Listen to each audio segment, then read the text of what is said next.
নমস্কার, আমি সুব্রত। গল্পকথার আসরে আপনাদের সকলকে সুস্বাগতম। কেমন আছেন বন্ধুরা? নিশ্চয়ই ভালোই আছেন।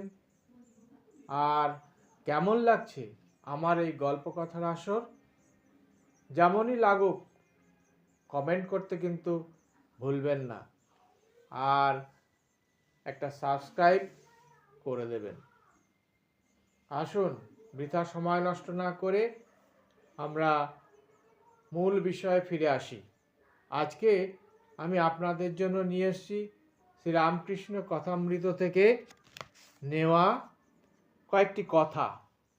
বিষয় আনন্দ 3 প্রকার আর সাধকের অবস্থাও 3 ধরনের।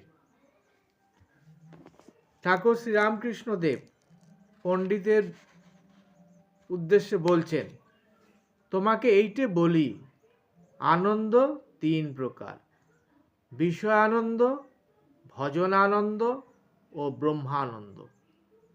যা সর্বদাই নিয়ে আছে কামিনী কাঞ্চনের আনন্দ, তার নাম বিষয়ানন্দ।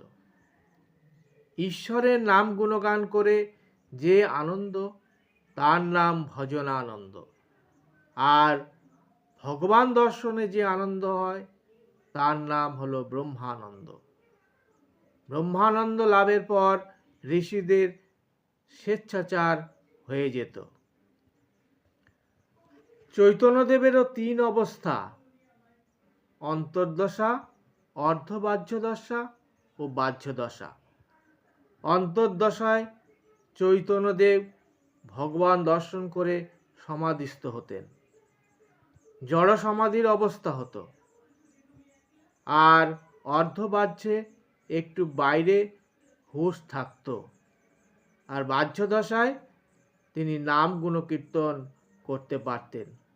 ভক্তদের নিয়ে তিনি নাম গুণকীর্তন করতেন।